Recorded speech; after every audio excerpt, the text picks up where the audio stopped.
जय श्री कृष्णा। राधे राधे। एकादशी की कहानी।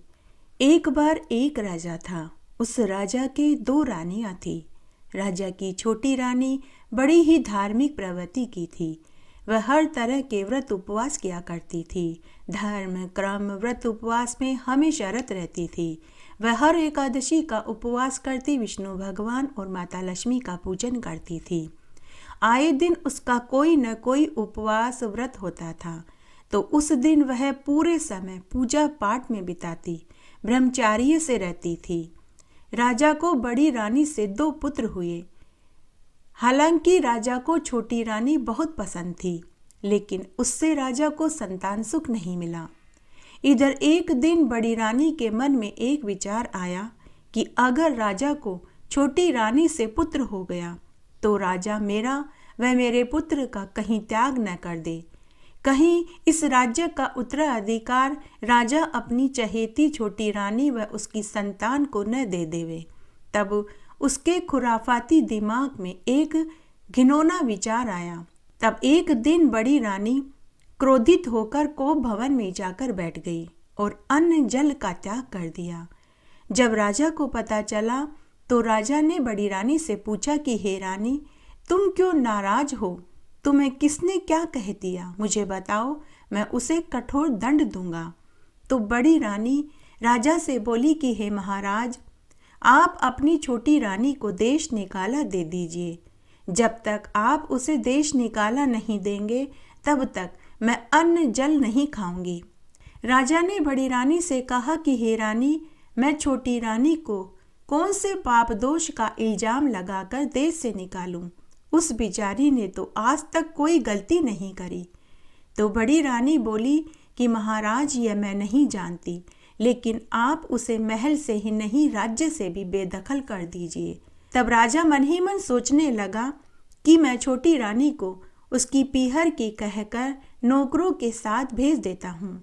तब राजा ने छोटी रानी से कहा कि हे रानी, तुम कुछ दिन मायके में हो आओ, फिर बाद में मैं तुम्हें सम लिवा लाऊंगा। छोटी रानी ने राजा रानी की सारी बातें सुन ली थी, तो वह कुछ नहीं बोली।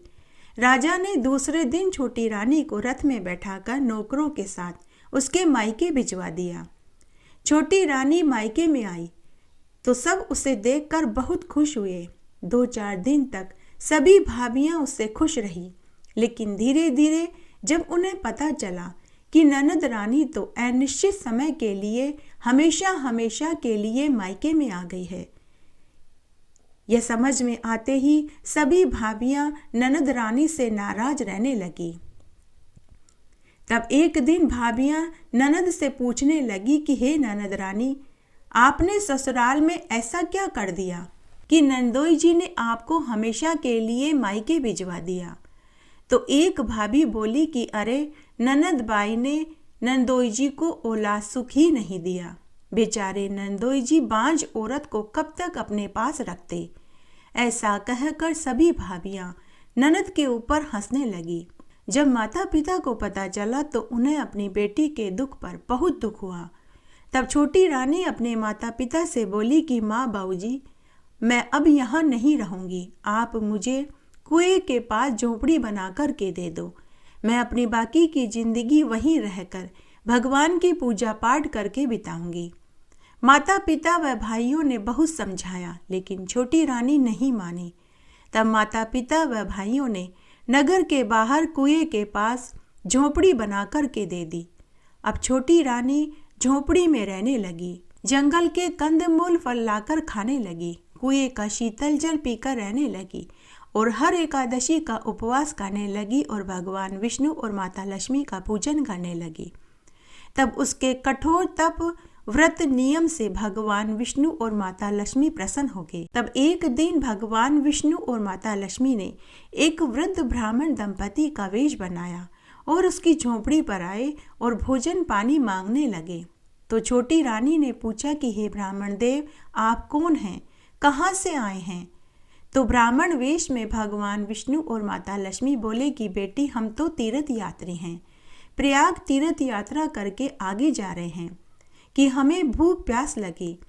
हमने तुम्हारी झोपड़ी को देखा तो अन्न जल की तलाश में तुम्हारे पास आए हैं। क्या हमें भोजन पानी मिलेगा? तो छोटी रानी ने कहा कि हे ब्राह्मण देव, आप बैठिए, मैं अभी जंगल से मीठे मीठे पके हुए स्वादिष्ट फल और कुएं का शीतल जल लेकर आती हूँ। तब छोटी रानी स्वादिष्ट मीठे मीठे कंद मूल फल लेकर आई, लोटा भर कर शीतल जल लाई। ब्राह्मण वेश में भगवान विष्णु और माता लक्ष्मी ने स्वादिष्ट मीठे फल खाए और पानी पिया, और फिर वे बोले कि बेटी, तुम अकेली इस घने वन में झोपड़ी बना कर के क्यों रह रही हो? तुम्हारे माता पिता भाई पति कहाँ हैं? तो छोटी रानी ने उन्हें पूरी बात बताई। तो वृद्ध ब्राह्मण वेश में भगवान विष्णु और माता लक्ष्मी बोले कि बेटी, तुम चिंता मत करो, सब ठीक हो जाएगा। भगवान विष्णु और माता लक्ष्मी तुम्हारी सभी मनोकामनाएं पूरी कर देंगे। ऐसा कहकर भगवान ने छोटी रानी को साक्षात दर्शन दिए और उसकी झोपड़ी को ठोकर मारी तो वहां महल मालिये हो गए, अन्न धन के भंडार भर गए, नौकर चाकर हाथी घोड़े ऊंट रथ हो गए। यह देख छोटी रानी भगवान के चरणों में गिर पड़ी। तब भगवान ने कहा कि पुत्री, तुम यहाँ सुख से रहो, तुम्हें कभी किसी चीज की कोई कमी नहीं होगी। ऐसा वरदान देकर भगवान अंतर्ध्यान हो गए। छोटी रानी वहां सुख से रहने लगी। उधर राजा व बड़ी रानी का सारा राजपाट जाता रहा। जब सारा धन खत्म हो गया तो एक दिन बड़ी रानी अपने दोनों पुत्रों को लेकर अपने मायके में चली गई। राजा की प्रजा भूखों मरने लगी। सभी मंत्री नौकर दरबारी राजा को छोड़कर चले गए। केवल एक राजा का विश्वास पात्र मंत्री ही उनके पास बचा था। एक दिन राजा को अपनी छोटी रानी की याद आई तो राजा ने अपने मंत्री से कहा कि मंत्री जी, मैंने अपनी छोटी रानी को बेवजह ही बड़ी रानी के कहने पर त्याग दिया। मुझे ऐसा लगता है कि मुझे उसी का दंड मिला है। चलो हम छोटी रानी को लेने उनके मायके चलते हैं। तब राजा और मंत्री वेश बदलकर छोटी रानी के मायके में पहुंचे। वहां पहुंचकर पता चला कि छोटी रानी तो कई बरस पहले ही वहां से जंगल में रहने चली गई और वहीं झोपड़ी बनाकर रह रही है। राजा और मंत्री ने वेश बदल रखा था तो उनको वहां किसी ने नहीं पहचाना। उसके बाद राजा और मंत्री छोटी रानी को ढूंढते ढूंढते जंगल में पहुंचे, लेकिन वहां तो एक बहुत सुंदर नगरी बसी हुई थी।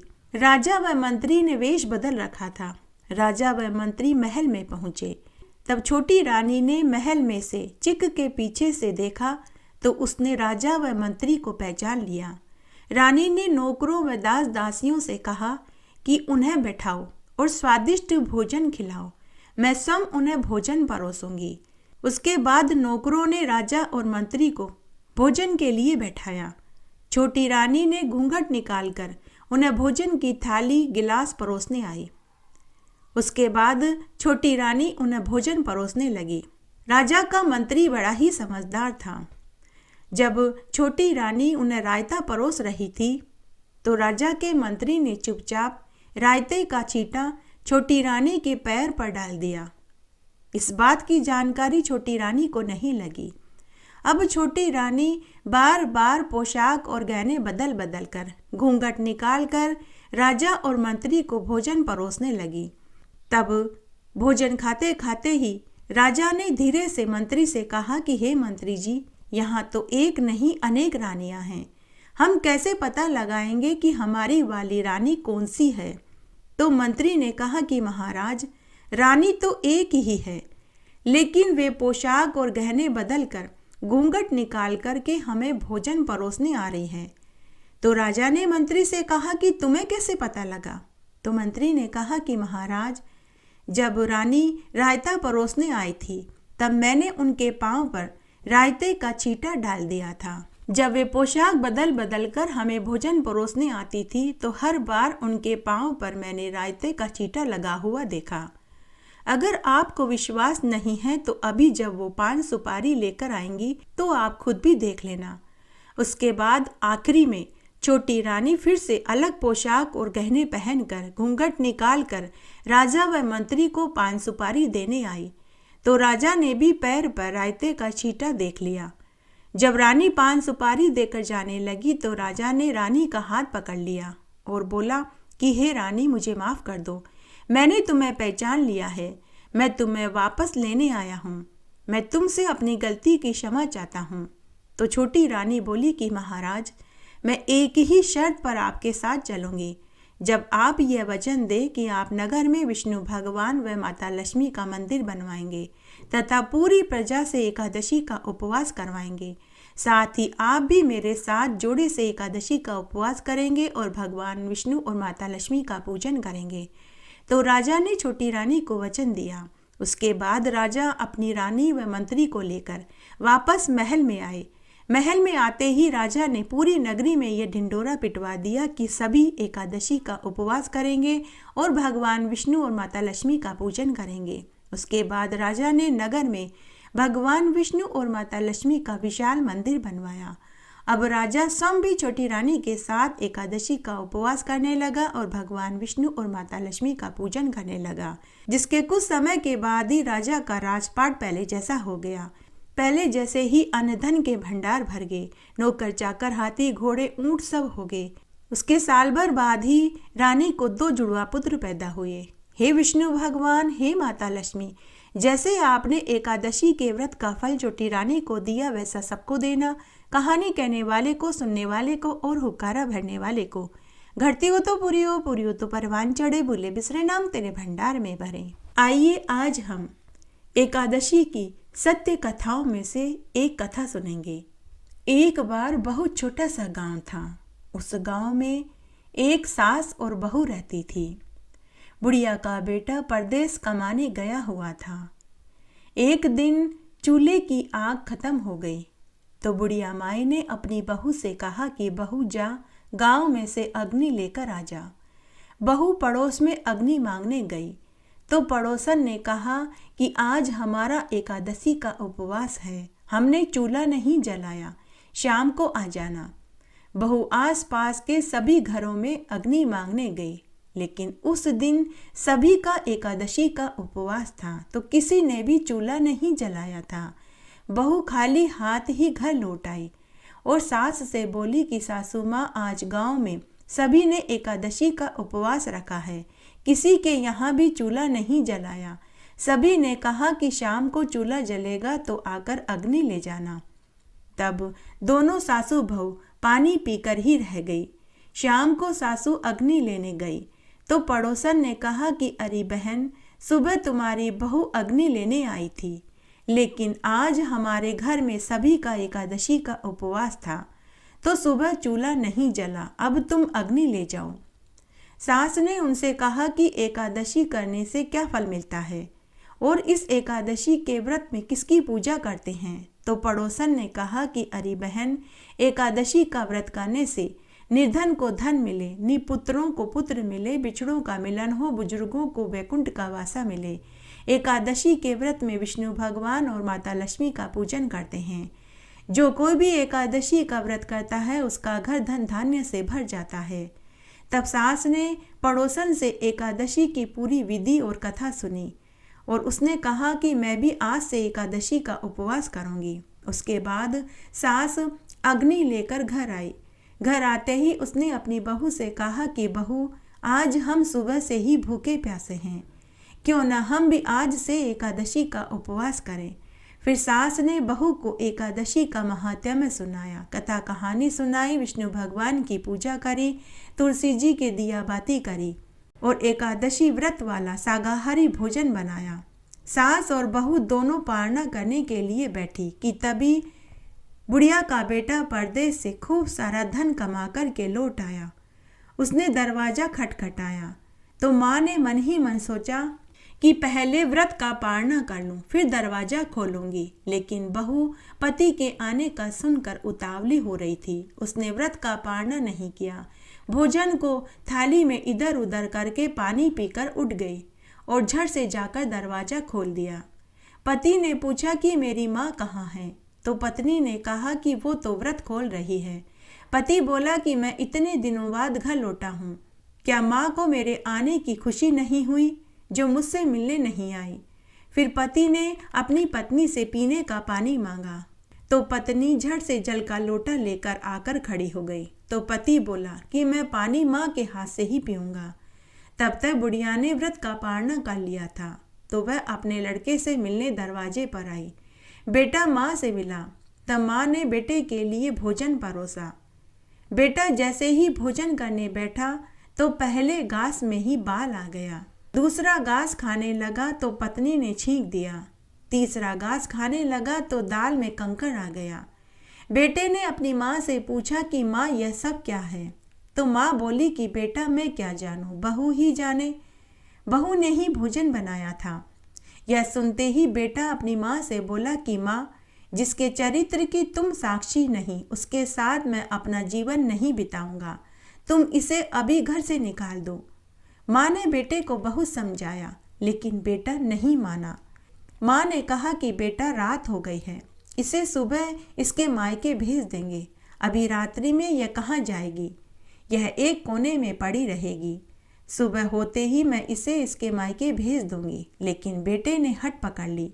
माँ ने सोचा कि अभी बेटा गुस्से में है, इसलिए बहू को थोड़ी देर घर के बाहर खड़ा कर देती हूँ।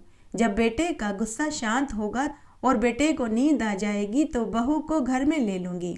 तब सास ने धीरे से बहू से कहा कि बहू, तुम थोड़ी देर के लिए घर के बाहर दैरी पर जाकर खड़ी हो जाओ।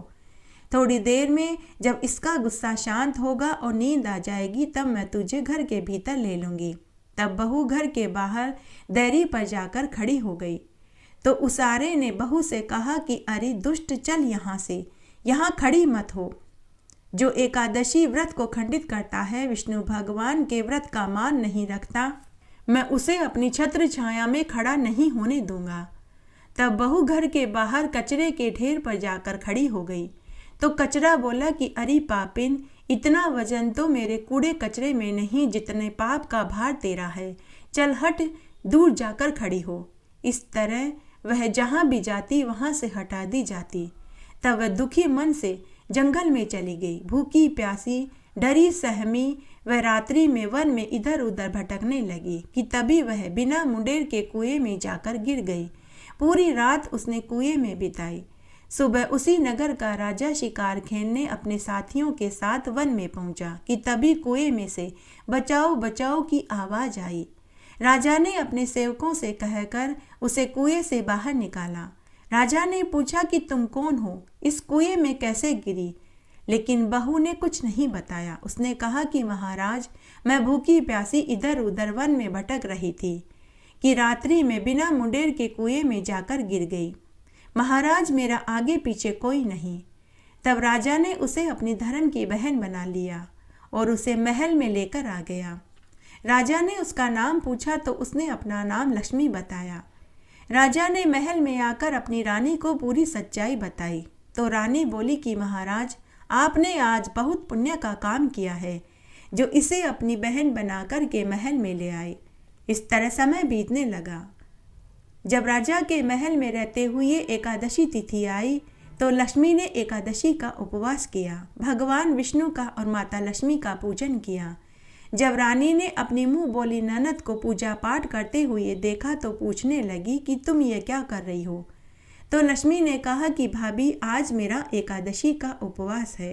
तो रानी ने एकादशी के व्रत का मजाक उड़ाया। तो लक्ष्मी ने कहा कि भाभी, आप मेरा जितना मजाक उड़ाना चाहें उड़ा लें, लेकिन एकादशी के व्रत का मजाक मत उड़ाओ, क्योंकि मैंने इस व्रत का निरादर किया तो आज मैं दर दर की ठोकरें खा रही हूँ। तो रानी ने लक्ष्मी से कहा कि हे ननद रानी, मेरी शादी को 10 बरस हो चुके हैं, अगर मुझे गर्भ ठहर गया तो मैं भी एकादशी का उपवास करूँगी। इस तरह दिन बीतने लगे। तब विष्णु भगवान की कृपा से रानी को तीसरे महीने में ही गर्भ ठहर गया। जब रानी के गर्भ ठहर गया तो सबको बहुत खुशी हुई। तब लक्ष्मी ने रानी से कहा कि हे रानी, आपने संकल्प लिया था कि अगर मुझे गर्भ ठहर जाएगा तो मैं एकादशी का उपवास करूंगी, तो अब आप एकादशी का उपवास करिए। तो रानी ने हंसते हुए कहा कि जब मेरे पुत्र होगा तब मैं एकादशी का उपवास करूंगी। तब 9वें महीने में रानी को पुत्र भी हो गया, लेकिन रानी एकादशी का उपवास करना भूल गई। इधर लक्ष्मी ने 26 एकादशी के उपवास किए। तब एक दिन उसने एकादशी के व्रत का उद्यापन करने वाली बात राजा रानी से कही तो राजा ने पूरी व्यवस्था करवा दी। गांव में से 26 जोड़ा जोड़ी ब्राह्मणों को भोजन करने के लिए बुलाया और उन्हें खूब दान दक्षिणा दी। सारा काम अच्छे से निमट गया, लेकिन उसी रात्रि को राजा का पुत्र बीमार पड़ गया। राजा रानी ने अपने पुत्र के लिए खूब डॉक्टर, नीम, हकीम, वेद को दिखाया, लेकिन कोई फायदा नजर नहीं आया। तब राजा ने एक महान जाने माने संत महात्मा को अपने बेटे को दिखाया तो वह संत, जो बड़े ही पहुँचे हुए थे, उन्होंने कहा कि अगर आपके महल या नगर में किसी ने 26 एकादशी के व्रत किए हों, अगर वह अपनी एकादशी के व्रत का फल आपके पुत्र को सौंप दे तो आपका पुत्र ठीक हो सकता है। पूरे नगर में ढिंढोरा पिटवाया गया, लेकिन किसी ने 10 एकादशी का उपवास किया था तो किसी ने 15 एकादशी करी थी। तब मुँह बोली बहन राजा रानी से बोली कि हे महाराज, मैं अपनी 26 एकादशी के व्रत का पुण्य आपके पुत्र को देने को तैयार हूँ। राजा रानी उसके आगे हाथ जोड़कर खड़े हो गए, लेकिन लक्ष्मी ने कहा कि हे भाभी, हे भैया, आप मेरे हाथ मत जोड़िए। अगर आपको क्षमा ही मांगनी है तो विष्णु भगवान और माता लक्ष्मी से मांगिए, क्योंकि हे रानी, आपने संकल्प किया था कि अगर मेरे पुत्र होगा तो मैं एकादशी का उपवास करूंगी। लेकिन हे रानी, आप एकादशी का उपवास करना भूल गई। यह सुनते ही रानी को अपनी गलती का एहसास हुआ। उसने उसी समय विष्णु भगवान से अपनी गलती की माफ़ी मांगी। तब रानी के साथ राजा ने भी एकादशी के व्रत का संकल्प लिया। उसके बाद लक्ष्मी ने अपनी एकादशी के व्रत का फल राजा रानी के पुत्र को सौंप दिया, जिससे राजकुमार एकदम स्वस्थ हो गया। उसके बाद राजा रानी ने अपनी मुँह बोली बहन से कहा कि बहन, तुम मांगो, तुम्हें क्या चाहिए? जो तुम मांगोगी हम तुम्हें वही देंगे। तो मुँह बोली बहन ने राजा रानी से कहा कि अगर आप मुझे देना ही चाहते हैं तो यह वचन दीजिए कि आप हमेशा एकादशी का उपवास करेंगे और भगवान विष्णु और माता लक्ष्मी का पूजन करेंगे। तब राजा रानी ने अपनी मुँह बोली बहन को वचन दिया।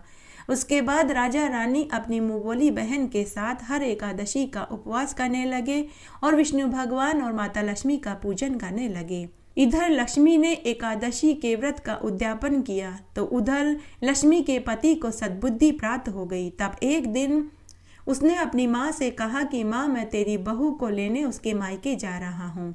यह सुनकर बुढ़िया माई खुश हो गई।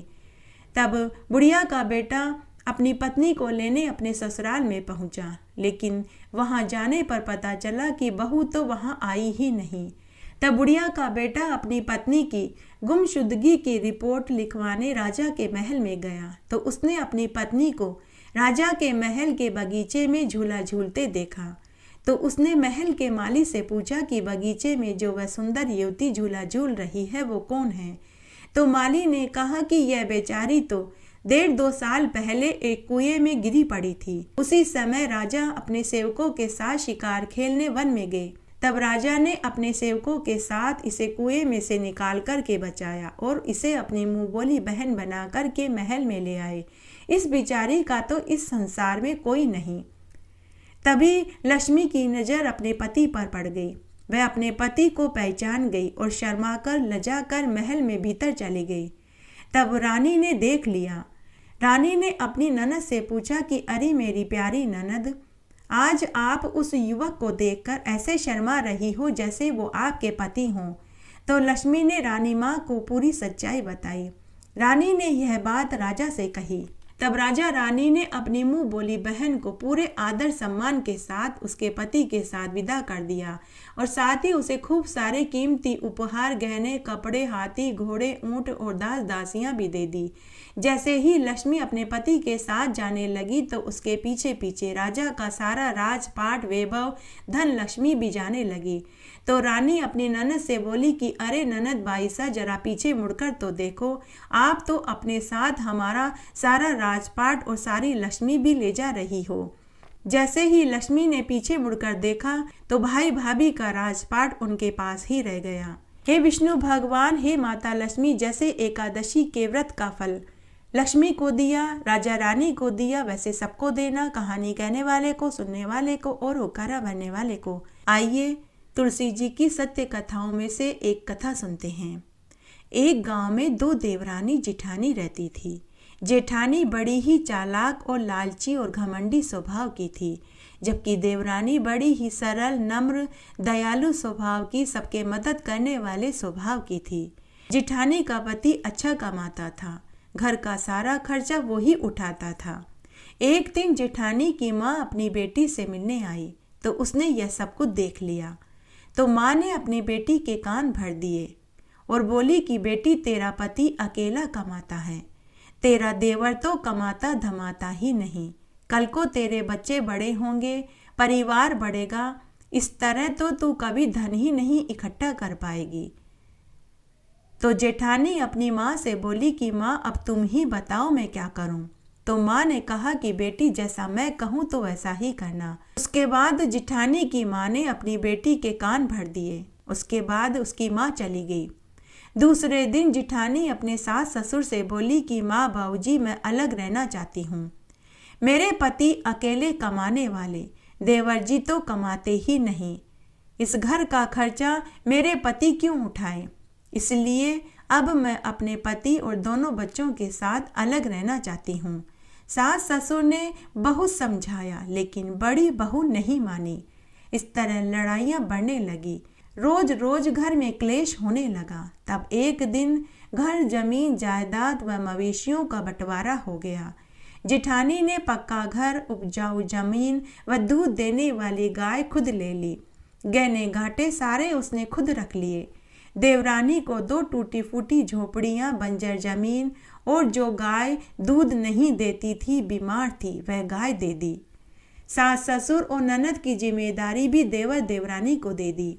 इस तरह जेठानी ने घर परिवार का बंटवारा कर लिया। घर के सभी अच्छे सामान, नए चांदी के बर्तन खुद रख लिए और पुरानी खाटें, टूटे फूटे बर्तन और कुर्सी देवर देवरानी को दे दिया।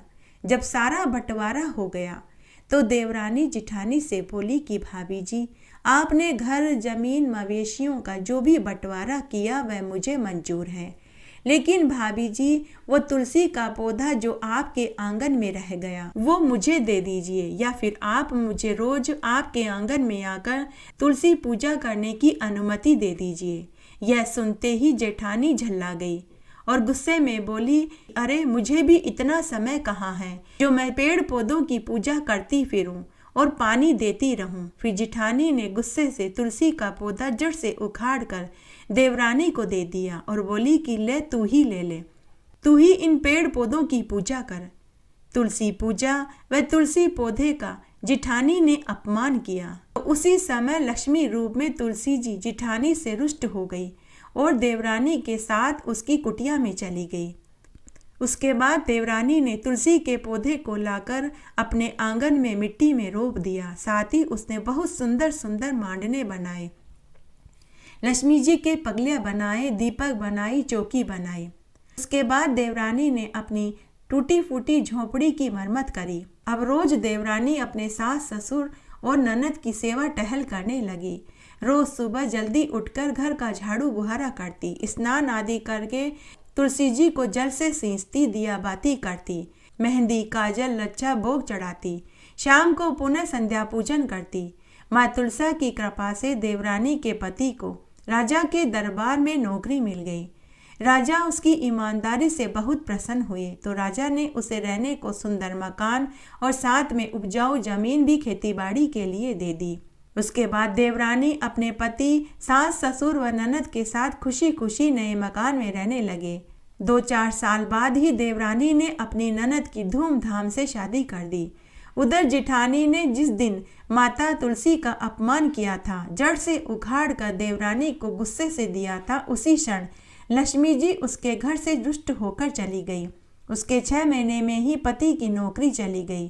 पति को मियादी बुखार आ गया, बच्चे बीमार रहने लगे, बच्चों का स्कूल छूट गया, घर में जो धन था चोर चुरा कर के ले गया। अब तो एक समय के भोजन का जुगाड़ भी जेठानी बड़ी मुश्किल से कर पाती थी।